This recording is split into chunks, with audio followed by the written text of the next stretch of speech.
হিন্দু ভাইদের আদাব। আসলে এখানে আমরা দাঁড়িয়েছি, এটা ঐতিহ্যবাহী এলাকা গোলাপগঞ্জ। আমি কতবার স্মরণ করছি, এই গোলাপগঞ্জে ঐতিহ্যবাহী এলাকা হিসাবে জাতীয়ভাবে তথা বিশ্বজুড়ে পরিচিতি লাভ করতে আজ পর্যন্ত যারা কাজ করেছে, এখানকার সাবেক সংসদ সদস্য মরহুম মকবুল হোসেন লেসুমিয়া সহ সবার আত্মার মাগফিরাত কামনা করছেন। এলাকাকে জাতীয়ভাবে যারা বিশাল মাপে পরিচিতি করেছে, আমরা বর্তমানে যারা আছেন জাতীয় সংসদ সদস্য ইমরান চৌধুরী ভাই সহ জনপ্রতিনিধি যারা আছেন, তাদের সকলের দীর্ঘায়ু কামনা করছি এবং এই এলাকাকে সুন্দর করে করার জন্য তারা যাতে কাজ করতে পারেন, আল্লাহ রাব্বুল আলামিনের কাছে এই দোয়া কামনা করি। এখন আজকে আমরা যে কারণে দাঁড়িয়েছি, আসলে অত্যন্ত লজ্জা। আমরা ওপেনলি দাঁড়াবো না মাস্ক পরে দাঁড়াবো সেটা বুঝতে পারতেছি না। আমাদের ছোট ভাই খালেদ অত্যন্ত ছোট মানুষ ছিল। সে তার নিজের দায়িত্ব নিয়ে স্বপন নামে একজনের উপকার করেছিল। সে বাঙ্গা রাস্তা দিয়ে আপনি যেন না, ভালো রাস্তা দিয়ে যান, কিন্তু খানা তো সবসময় রাস্তা থেকে পানির নিচের দিকে। এই লোক মনে করেছে আমি প্রেস ক্লাবের সেক্রেটারি, সে দেখা যায় চাইয়ে দেখবো সে খালেদ। সে কি করে? সে একটি গণমাধ্যমে কাজ করে। তাহলে সে যখন হাসপাতালে সরকারি প্রতিষ্ঠানে আসা শুরু করেছে, তাহলে তো আমার মনে হয় বাঘ বসে যাবে, আমার অংশ থেকে মনে হয় কমে যাবে। তাকে হেনস্থা করি, সে যাতে আর আসে না। ঠিক।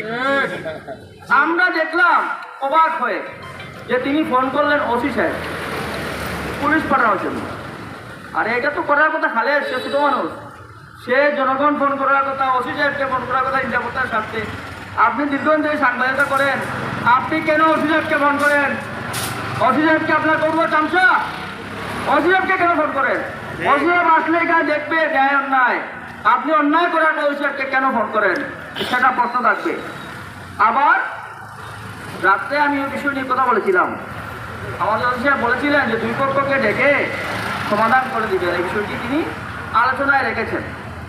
আমি মানববন্ধনের ব্যানারটা ওনাকে পাঠিয়েছি, যেখানে মানববন্ধন হবে। আমি আশা করেছিলাম যে উনি নিরাপত্তার স্বার্থে পুলিশের একটা টিম এখানে রাখছেন কি না, ডিএসপি আছে কি না আমি জানি না।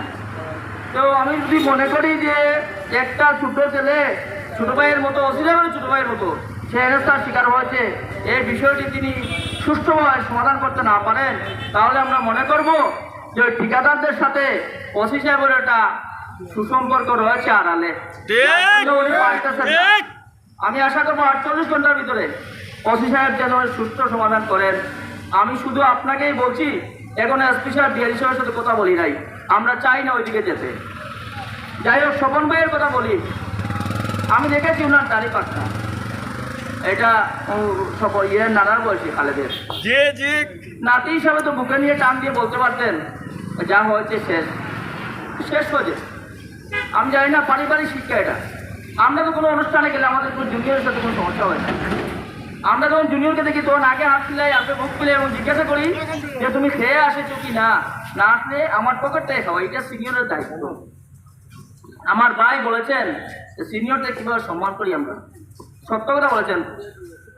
আসলে আমরা সিনিয়রদেরকে দেখলে বলি যে ওনার কাজটা, ওনার টেলিভিশনের কাজটা শেষ হয়েছে কিনা।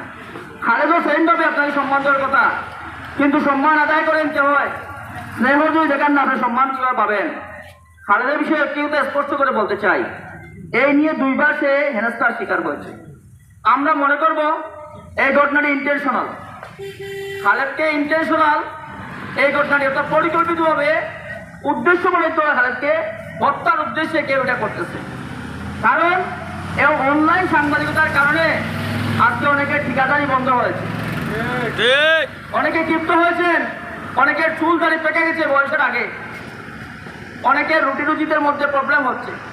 ভাই ওই ডিল্লাতে যাচ্ছি, ওই ডিল্লা কাটবো, আমার লোকজন যাচ্ছে, একটু খেয়াল রাখিয়েন। ওই দিন আর নাই। খালেদের মতো যারা অনলাইনে কাজ করে তার ডিল্লার বিষয়ের উপরে ক্যামেরা ধরে প্রকাশ করবে সব কিছু। আমি বলবো ঠিকাদারি ভাবছেন, ঠিকাদারি দিন শেষ, বয়স হয়েছে, রিটায়ার্ডে যান, আল্লাহ আল্লাহ করেন, জুনিয়রদের সম্মান করেন, জুনিয়ররা আপনাকে সম্মান করবে। আমরা আজকে দাঁড়ানোর কথা, তখন ভাই আপনার মতো লোকের যদি নির্যাতন হতো, খালেদা আপনার পাশে দাঁড়ানোর কথা, আমরা আপনার পাশে দাঁড়ানোর কথা। আমরা চাইবো আগামী দিনে আপনি যাতে আপনার ব্যবহার দিয়ে এই বিষয়টা আদায় করে নেন, খালেদ যাতে আপনাদের পাশে দাঁড়ায় এবং আমরা সবাই যাতে ঐক্যবদ্ধ থাকি। গত দীর্ঘায়িত ঘটনা, সংগঠিত ঘটনার 48 ঘটনার ভিতরে সুস্থ সমাধান আমরা চাই। আর আগামী দিনে যদি এই খালেদের উপর কোনো নির্যাতন করা হয়, শুধু খালেদ নয়, এই ব্যানার যারা ব্যবহার করে সোসাইটি অফ জাতীয় গণমাধ্যম দিবস না, গণমাধ্যম সোসাইটি, এই কমিটি যে আপনাদের মাথা ব্যথা হয়ে থাকে, আমাদেরকে বলিয়েন এরা কার্যক্রম করবে না, আপনাদের ব্যবসা হবে, আমরা বুঝিয়ে বলব।